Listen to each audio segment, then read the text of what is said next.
Hey everybody, I'm Cedric Hawkins and welcome to the CedTalks Podcast. My guest today is a marketing director, entrepreneur, and I'm very blessed and honored to have her on the podcast today to showcase her creativity and what she brings to the table in life. Without further ado, I give to you Miss Sheba Smith. Sheba, welcome to the show. Hi, thank you for having me. Absolutely. I'm excited. Yeah, thank you for taking the time out of your schedule to sit down and talk with me. I really do appreciate it. Absolutely. How you been as of late? It's the holiday season. How have you been? It's been a lot going on. It's a different holiday with COVID and not being able to reach out to family and talk to family. You know, everything is either a Zoom or WebEx or some type of virtual online meeting. So it's just a matter of getting used to that, not being able to really hug people, hold people like you want to, especially as a person such as myself that I'm really touchy-feely. So yeah. I enjoy the hugging and being around. I'm outgoing.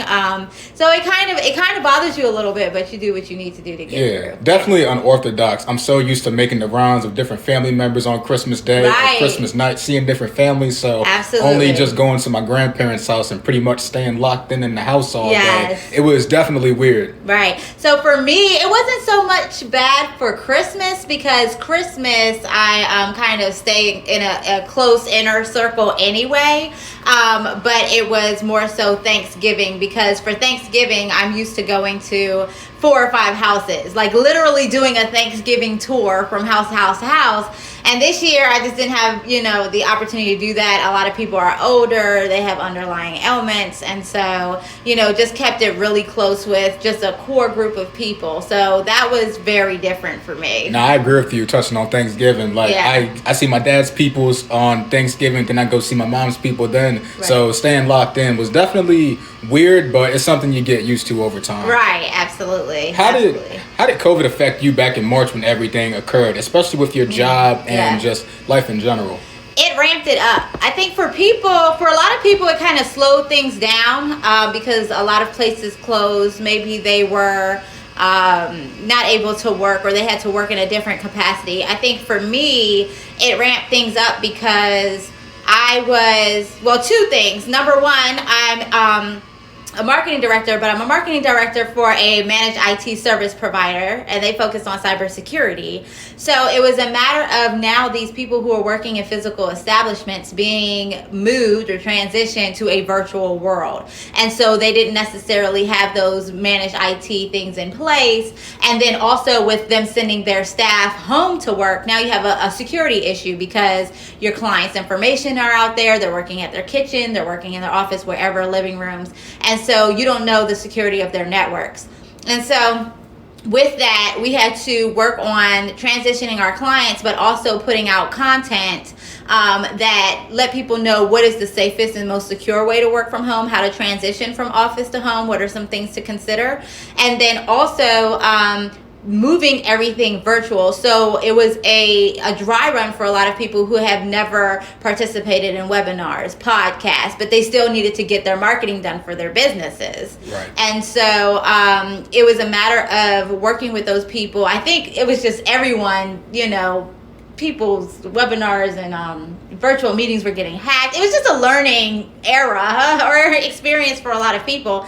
So it ramped it up in that sense where I felt like we were always working. We had to come out with statements on how our business was going to be safe because we had people going from office to office to manage those things.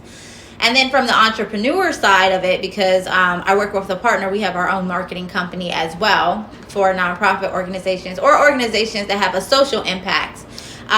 We really had to work with our clients to see, okay, what's next, because a lot of those clients focused on events. And as we know, the event and entertainment industry, it plummeted, it crashed. So on that side of it, we lost a lot of contracts, but it also opened the door to kind of expand creatively to see, so how can we continue marketing in a different manner? And maybe some of the things that we didn't consider before, now for our clients had to be a consideration, such as your digital ads, your social media, your content creation, looking at your search engine optimization, those type of things. So it just really, we had to dive into various areas to make sure that business continued as normal. Yeah. Does it still get overwhelming at times having to work from home and still take on those different tasks on a week-to-week basis? Yeah. I don't know necessarily if it's overwhelming still. I think that we've gotten in a place where we can kind of, I guess, ride it through. Right. But, you know, things are ever changing and you have to be ahead of the game, because now it really does open up a new world for what else can be done online, I think. And so you have to creatively think of, okay, we're having a meeting. How do we keep people engaged in those meetings? How do we keep people engaged in events? How do we make it feel that they're networking and getting the worth of their money?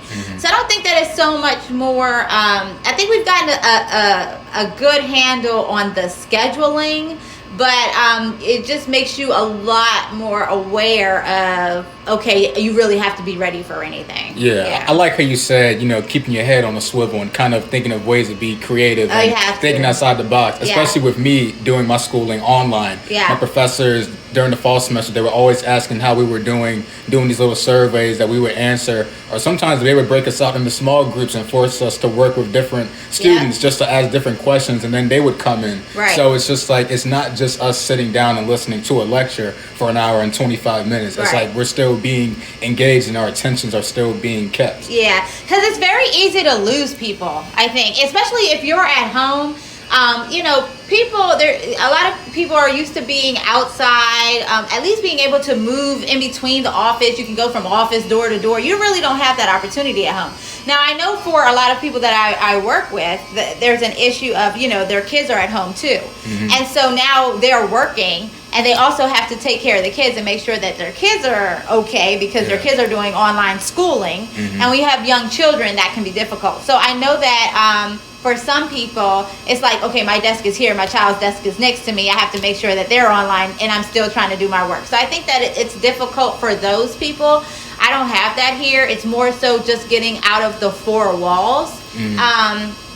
But you do have to create a space in where you can really focus on what you're doing, and then you have to do activities that will allow you to remain creative, because you are in kind of like a secluded environment, and you may not have, like, before I had a team I could bounce ideas off of. Well, we can still do that virtually, but I think for me it's just a little bit different. And so you have to find ways to remain engaged while keeping your clients, your team, and others engaged as well. And I think that's what your teacher was probably doing by having you go to different groups and having those conversations. Because otherwise it gets boring. Exactly. And I think that's in life too, just finding ways to make stuff more enjoyable, right? Bouncing ideas off of people and being just creative, because, I mean, everything in life is not fun. It's not easy. And so finding ways to make stuff more enjoyable, I think that's a pretty cool thing to do. Right. And it helps you think outside of the box.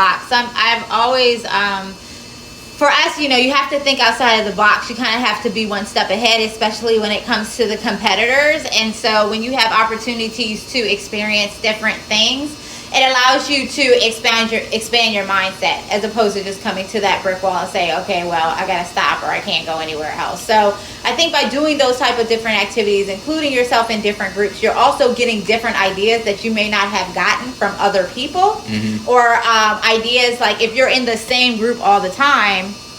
Like, I enjoy having debates with just people who have different opinions or on a different spectrum, because it starts to make you think and expand your thinking a little bit more. Whereas if I was just having a conversation with someone who kind of believed everything that I believed, we're just going back and forth. You don't really get that expansion, and it kind of diminishes that creative aspect of it, because you're not able to think, you know, further than what you believe. And so I think by having those open conversations and just being able to engage, you know, that helps. I think also the way that it has helped, however, is we are able to reach people in a way that we may not have really thought about before, because the internet is worldwide. And so now, you know, you have these social media channels that people are looking to continue to network and talk and be in, you know, different groups of whether it's a hobby, an interest, or whatever the case is, where now you can do that all around the world. And I think that before we had the opportunity to do it, but because we were so engulfed in the here and now on the ground, we may not have thought about it in that capacity. So it makes it easier to say, okay, well, I'm forced on this platform. Let me see how I can expand it and then reach beyond originally what my inner circle was. Right, exactly. With the exception of, work, what were some of the things that kept you grounded while this pandemic has been going on, keeping you encouraged? Oh my God. My house has never been more organized. Right.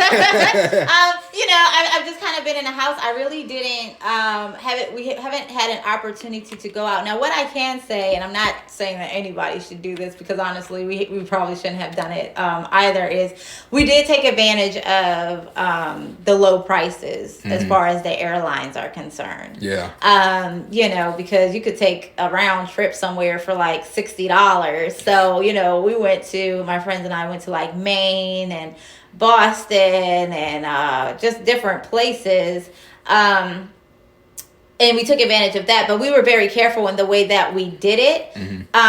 Usually I'm used to traveling several times a year, whether it's for vacation, which we had several vacations that were planned. They all got canceled. Right. And there were large groups. I mean, we were talking about vacations like 30 or more people on them. And then, just being out with contracts and stuff like that. Like I would go different places for contracts. And so not having the ability to do that, being that I love to travel is one of my favorite things, it was just kind of like me and my best friend, and we were just like, okay, let's go here. We get in a room, we sanitize everything. Don't let, room service come in, and we would seclude ourselves to that area. But then also having experience, like we went to Nevada, where it's completely desert. Arizona and Nevada, I've never seen anything like it. But we were able to visit different parks and different things like that, just the two of us. So I think that if you can do it in a safe way, still do the things you love, just be aware and follow the regulations that they're saying, making sure that you do have your mask, that you do wash your hands. I mean, we washed our hands like crazy everywhere we went. We had tons of sanitizer. We had Lysol, so that when we got in the room, we were able to Lysol different things down. So, just being aware of that. And if you don't have the ability to do that, our family still meets via Zoom. We have group family Zooms. I know other people that do that. And we do check-ins, different things like that. So there are things that you can do if you enjoy a hobby. You could pick up a new hobby. I was talking to another friend of mine, and he had a very similar question. His question was, what did you use this time to learn? And I said, well, I'm learning how to cook a little bit because I don't really know how to cook. So, it's just using the time to the best of your ability. And then like using it to learn. I mean, you're pretty much stuck. You don't have anything to do. So for me, I'm cleaning, I'm organizing, I'm trying to upgrade my house in different areas. I may pick up a new hobby, start reading, books and different things like that. Some people, maybe they like to garden. They can go outside and maybe start gardening or landscaping, making their yard feel better. But I would just say just using the time to enhance yourself in some way. Right. Don't just sit around, and it's good to watch TV. It's good to relax, but you don't want to look back on the year. We've been in this since March. I don't want to look back looking like we're in December now, moving on to the next year. What have I done since March? Right. Nothing. The world hasn't moved and neither have I. Right. So, and if you haven't started, it's not too late, especially with the new year.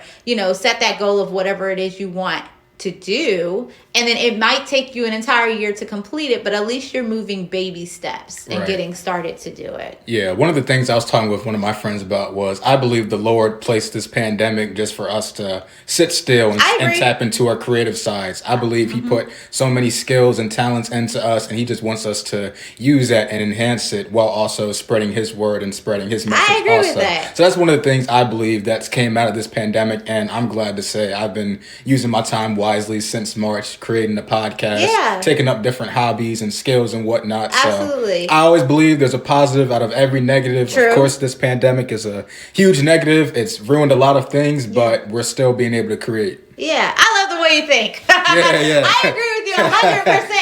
And it's so funny you say that because my cousin and I had a conversation in regards to just that, that God placed this pandemic because, and God lets things happen, right? He lets things happen. And so even if something came about, if he didn't want to stop it, because a lot of the stuff that's going on now is talked about. I mean, we can go into the Bible. I don't want to do that on your podcast. But, Revelations and everything that's going on. And so we have that conversation because she said the same thing. We need to get in a place where we can just sit for a second and really contemplate what is important and what are we doing. And that this was placed on us, giving us an opportunity to do just that, to kind of get out of yourself and your world of busyness, which I was definitely in that world. I know I was told, don't confuse movement with progress. So, you can move, but are you really getting anywhere? Whether it's spiritually, mentally, or physically. And so, being able to kind of sit back, reevaluate some things, and then move forward. I think that you pretty much hit it on the nail, that this is the time that we really have the opportunity to do that. And I can't say that it's going to go anywhere or change anytime soon. And the reason that I say that is because, yes, there has been a vaccine released. People are taking it. We're still having issues with the vaccine, which is a whole nother topic. But at the same time, we have newer strands of the virus coming out. Numbers are still continuing to rise. Regulations are still in place. So I don't think, for me, I know people are saying that, it's going to last a month or two, or maybe it'll be done in June or July. We really have no idea. And so I think that if you just kind of, work towards getting the best done and prepare for the worst, will be okay. But kind of get comfortable in this space that we are. And like you said, just really take it as a time to reflect on where you are and what you're doing. Yeah, absolutely. Where do you get your Christian roots from? Because I know you're very religious. So talk to me about that. Oh my goodness. So, well, it's so funny because I grew up, oh God, where did I start? So because it's not that it's a hard question, but like my father is Muslim. Okay. My mother, she passed away, but she's Muslim, but she wasn't like a practicing Muslim. Like she didn't wear a hijab or anything like that. Whereas my father is a strong practicing, pray 5 times a day, so forth and so forth. My family, however, my mother's side is Muslim. Again, they are Muslims, but they're not like really strenuous on the practice, right? So my mom, and that side is from Iran.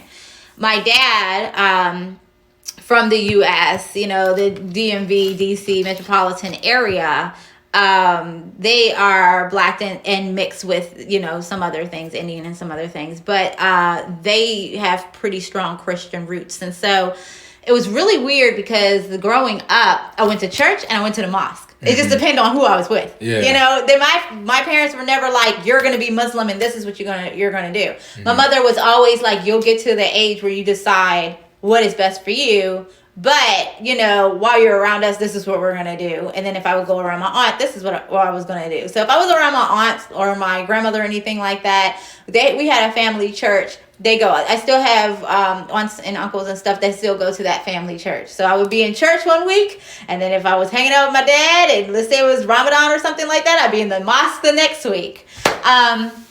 For me, being a Muslim just never took. But I think that that's because, at that young age, you're not really thinking about religion and everything like that. And for me, I had a really huge issue with being separated, because when I went to the mosque I would go with my father and my brother a lot of times. And, they separate the women from the men. So the women go on one side, the men go on the other side, which is fine. But at that young age, when you're separated and you don't really know who you're going with, which they were phenomenal people, but still strangers, because, women would come get me and so forth. I just didn't like that. And they were, again, wonderful people, nothing against them. Just for me being separated in a strange place, I just didn't like that. I think that as I got older, I really didn't pay attention to like God or religion. I knew there was a God, but I wasn't really like into church or anything like that, or, wanted to go to the mosque or anything like that. And that was the point where my mom was like, okay, well, you'll get to the point. They're not going to push anything on me. It's just, whatever you feel. Right. When I was in high school, I started going to church with my best friend, and her father was one of the pastors of the church. And so I just used to go, just because I was with them and they would go. So I just tag along or whatever. And I remember the first time I heard somebody speaking in tongues, and we laugh about this to this day. She started speaking in tongues, and I leaned over to her and I said, "Where is she from?" And she was like, "What do you mean, where is she from?" And I was like, "Well, she's speaking a different language. So is she from France or something like that? I don't understand what she's saying." And she was like, "No, that's tongues." And then they explained it to me.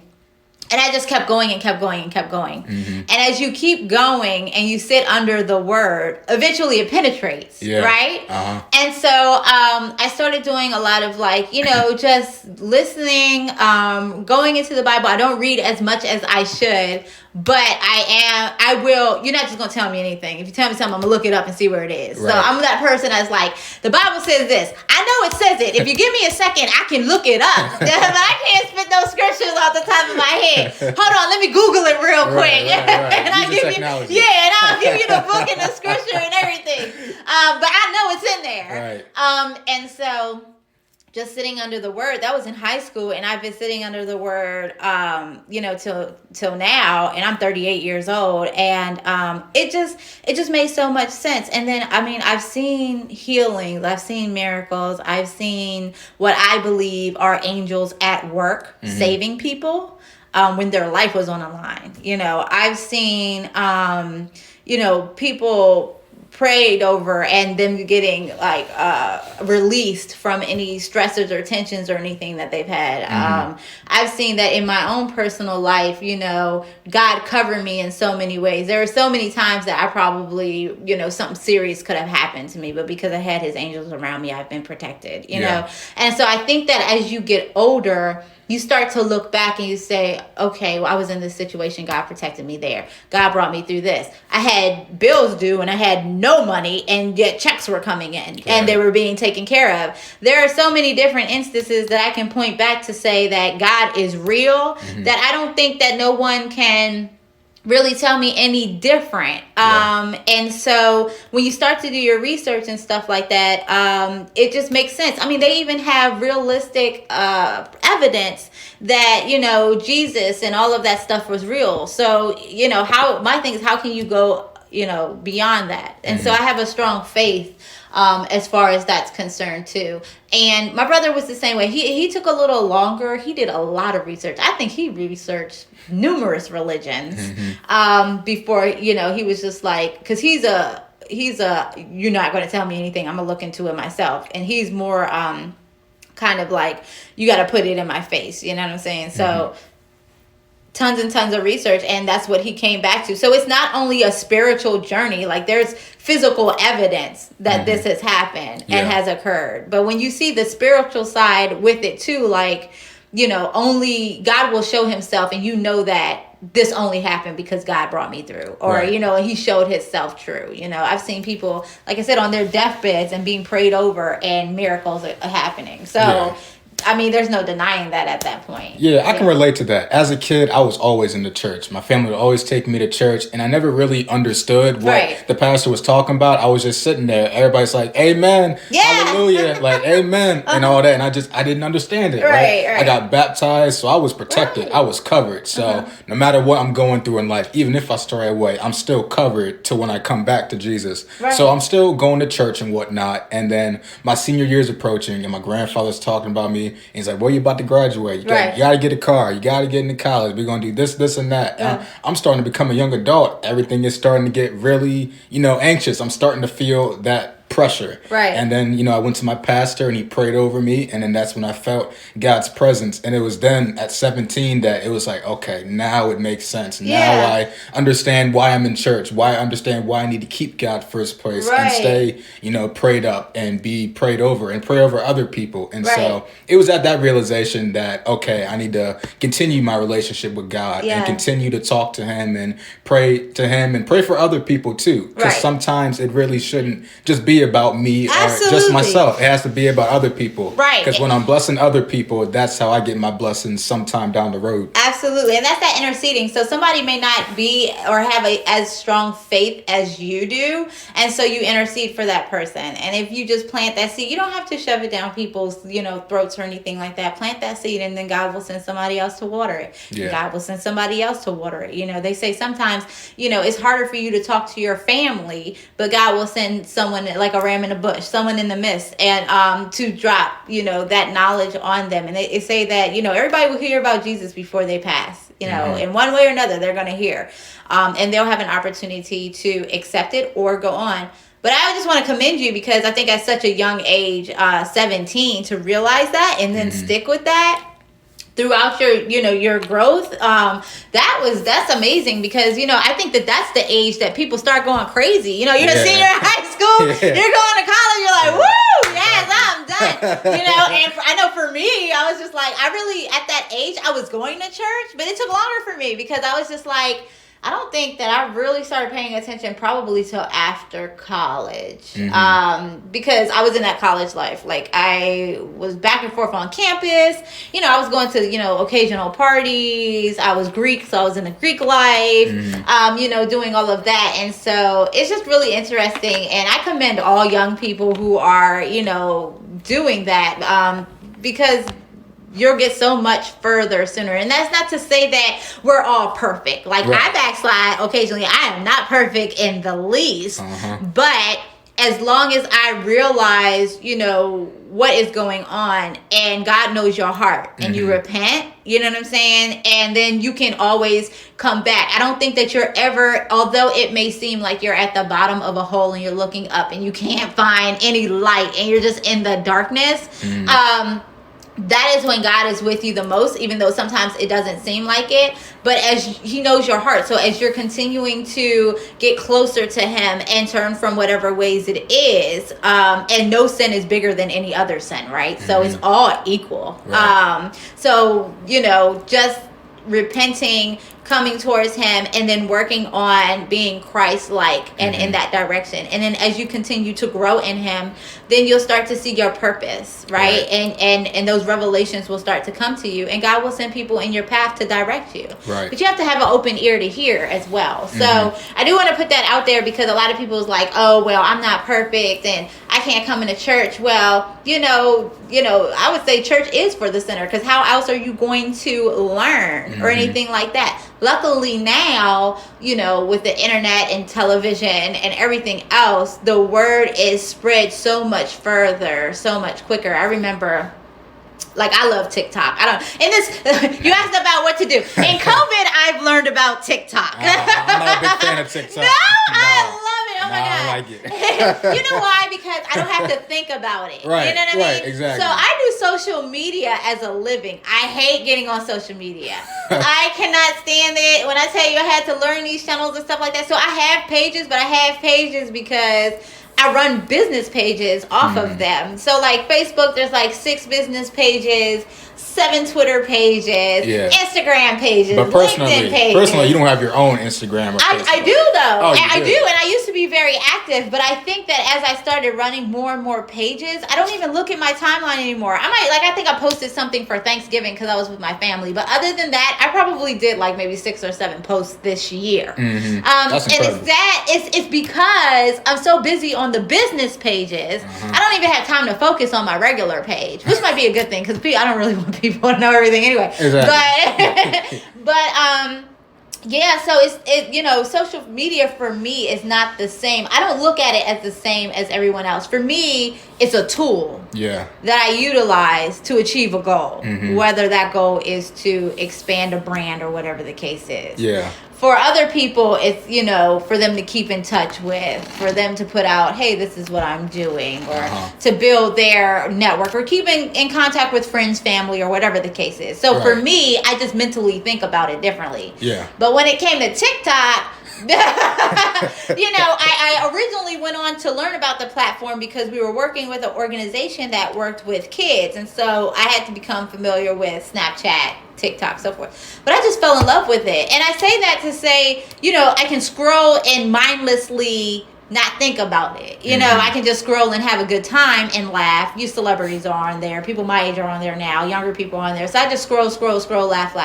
Yeah. But I say that to say the reason that I mentioned TikTok is because now there are so many people spreading the word on TikTok. And just miniature videos. And so I have a friend of mine, and he sends me, you know, prayers like every occasion, or once in a while, whatever like that, you know, morning prayers, afternoon prayers, or whatever like that. Or we'll get on and it'll compare, people will start comparing, and you'll see, you know, what's going on now compared to what was mentioned in the Bible. Yeah. You know, things like that. So, and there's even things on there where people will start talking about, you know, their opinions on politics and what's going on and different things like that. So I think that's why I like it so much, is because it's easy to scroll through. It's mindless scrolling. It's funny. But at the same time, there is content on there that I can relate to. I would say with me, I'm trying to get off social media. And I know I'm just trying to figure out that balance. Yeah. I've had so many friends who have deleted all their social media accounts, everything, and they're just living the life. Yeah. And it's just like, man, I'm trying to get like that. I'm trying to get off social media, but I got to promote my podcast. I got to reach out to people and stuff. And it's so hard to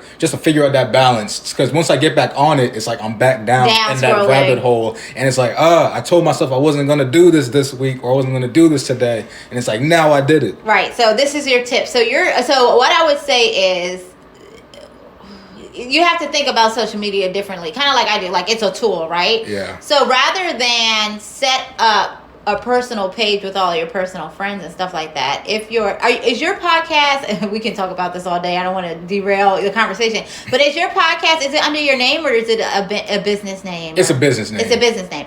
So why don't you set up pages directly under your business name and then get on as your business, as opposed to as yourself? Yeah. That your friends are linked to. Yeah. I think that's where the separation is. Yeah, I agree. Yeah, so when I get on, Facebook is a little different because I started with my regular page. I have some of our business pages, because you can have multiple admins on a page. I have myself, and then I have the pages linked off, but then there are some other pages where I log in as an alias, and then I can get to those pages as well. So I don't even see the content on my timeline because I'm not even logged in as myself. Right. So you can do that. And I think that you have to be very cognizant of what platform you're using and who you're trying to reach. So think of who your target market is, and then say, okay, I know that my target, for instance, we talked about TikTok and Snapchat. I know that there's a younger target market on there. TikTok's changing a little bit. So I know that if I'm trying to reach the youth, then that's probably where I need to be. Or I need to look into, if it's a youth male, for instance, like where gamers are, different things, because that's completely blowing up. However, if I know that I'm trying to reach an older population, like a little older, like let's talk about like maybe 35 and up, maybe 35 to about 55 or so, especially if it's females, and I know I need to get on Pinterest and Facebook. If I know that I'm specifically looking for the business community, if I'm a B2B company rather than a B2C, and, for those who may not know, that is a business that sells directly to customers, is B2C, as opposed to business sales, B2B, then I know that I'm going to get on LinkedIn, because those are where all the business leaders are. So you have to look at where your target market is, and then focus on, okay, these are the platforms, because you can't do all of the platforms, they'll drive you crazy. Oh, yeah. These are the platforms that I have time to do, and that will benefit me the most, and then you can log in as an alias. That would separate you personally from your business. Now, if your brand is your name, then it's going to be a little different. You have to be okay with putting your personal life and everything about you out there, and you're going to have to be okay with taking in everything that comes with, right? So people are going to have things to say, whether they're good or bad. You're going to have to be okay with that. You're going to have tough skin. So I think you just have to kind of look at yourself and see what would be best for you. But if you are trying to take that separation, use an alias as opposed to using your personal page, so you don't get sucked into that rabbit hole of looking at people. And half the stuff, people just put out there just to show off anyway. So. Yeah, exactly. Put 'em on the front. Exactly. Right. Oh, God, I see that all the time. But yeah, so, you just have to think about it a little bit differently. Yeah, and I use agree it with as a you. tool. Yeah. And before we get into you joining college, going to Towson, taking up communications, I got a lot of friends listening they want to be, they got their business majors or their marketing majors. They're looking to start their own business, right? Become entrepreneurs. What would you say to them starting off in the business? I would say find a program or a mentor that can help you. For me, when I first started, I have a business partner now, but when I originally started, I was going to start a business by myself. And the first thing that I did was, luckily, I was part of a chamber of commerce through my job. And so I knew a lot of business owners that were willing to reach down and say, okay, I'm going to help you. We're going to put you over here in this organization, or we're going to put you, in this. I had great bosses, supervisors that I went to one supervisor and I was like, I remember she was doing stuff in Annapolis for the legislature, and she was giving testimonies on behalf of bills passing and things like that. And I was so interested. I asked her, I was like, next time you go during the session, which is a couple months long, I said, can I go with you? And she was like, sure. I literally followed and shadowed her everywhere she went. And I was her flunky. Basically, at the end of the day, if they needed, because now I was in that group. If they needed pens, if they needed water, if they needed whatever they needed, I'll go get it, because it put me in an area where I could just sit, because I'm there, and listen to everything that's going on. So now I'm picking up insight. I'm taking notes. And then I had friends that owned their own businesses that were a lot older. I've always hung out with older people. I have a couple friends my age, and then other than Greek life, a lot of them are my age, but I've always hung out with older people. And so it was easy for me to kind of like ask questions or ask someone, can you be a mentor? I'm really interested in getting into this field. Can you help me? I wish I did that a lot sooner, because I probably didn't do that until I was in probably about 2 or 3 years into my first job, where I feel like if you are a college student, now is the time to start doing that, because you have your professors and you have so many different ways to get connections. You can even go on LinkedIn and send somebody a note. I'm really interested in your field. I see that you have these accomplishments. Do you mind if we sit down and have a conversation, have a coffee? I remember I asked, it was a guy who did PR for the U.S. Capitol. One day I went on a tour with the U.S. Capitol, and somebody who knew somebody got him as the tour guide. And after the tour was over, everybody was going to the bus, and I stayed back and I was like, I just really want to get into this field, and I'm just, do you have any time? Do you have any advice? And he gave me his email address. I emailed him. He invited me up to the Capitol to have lunch, and I saw things that I would have never even seen if I had not just took the moment to say, can you help me? Can we have just one conversation, a coffee, anything? And so I think that my advice would be, number one, don't be scared. No is going to come. You will hear no 1,000 times, but that one yes is what's going to get you to where you need to go. Yeah. Find people that will send you or help you to get into the right direction, and don't be scared to ask questions. Like, I majored in journalism, and it's so funny because I was hanging out last night and people were like, you ask a lot of questions. Well, yeah, because I want to know. That's how I got to where I want to go. I ask a lot of questions. Exactly. So ask as many questions as you can, take notes, and then make a checklist and check that checklist off. And look for organizations like, I know that Maryland specifically has a small business administration that will help small businesses. They will help you write for free, because our tax dollars pay for it. See, people don't know these things. So I went to the Small Business Administration. It was the Small Business Development Center. Calvert actually has each county has a office. They will help you with their business plan. They will help you with their financial plan. They will give you classes that you could go to so you can learn about like business taxes, whether you want to be a LLC, a S Corp, whatever. They will help you with all of that. And all you have to do is send them an email and let them know that you're interested in doing this. This is where you are in the process, and they'll help you, because their job is to help entrepreneurs build their businesses, because they get money off of businesses that are going to be in the state. So look for those type of programs.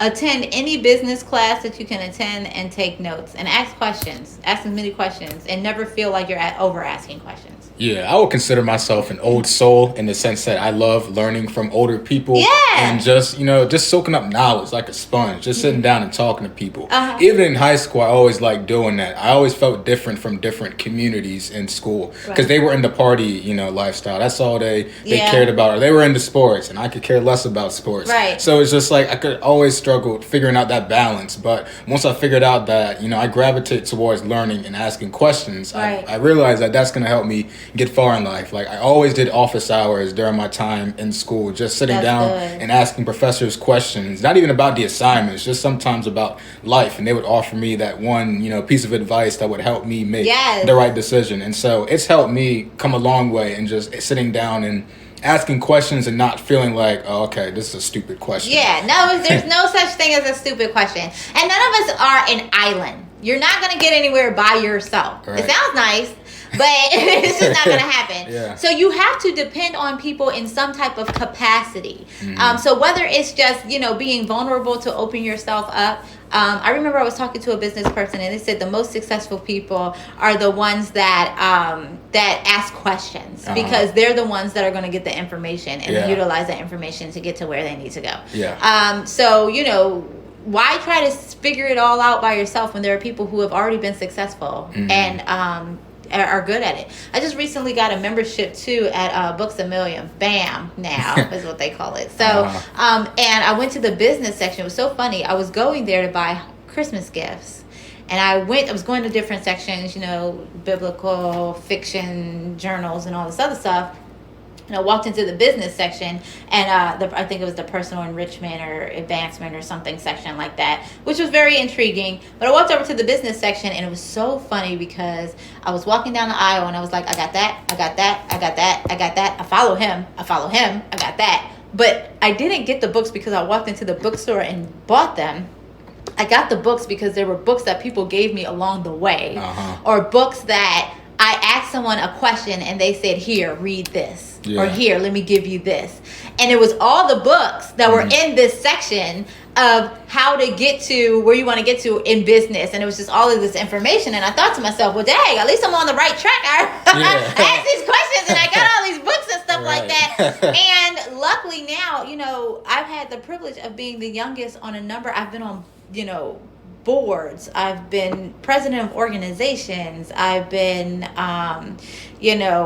the youngest person and the only female in leadership committees. You know what I'm saying? So doing that research, asking those questions and not being scared to hear no. And even if you hear no, saying like, no is not in my vocabulary. I'll say, okay, that's fine that you can't do it, but I'm going to go over here and find another way. Like that's that thinking outside the box. You know what I mean? So just keep persevering and it will come. And it really, that's all I can say is just keep asking questions. Take that advice that you're getting and internalize that. Yeah. And a lot of times when I hear good advice, I have a whiteboard. I'll just write it on the whiteboard so I can go back and say, okay, this is what the person said, or so forth and so forth. So yeah, definitely if you can get some type of membership, Audible is another one. If you don't like to read, you can download that stuff. And people will say, I have friends that text me, you need to read this, take a look at this all the time. And I just soak up that information.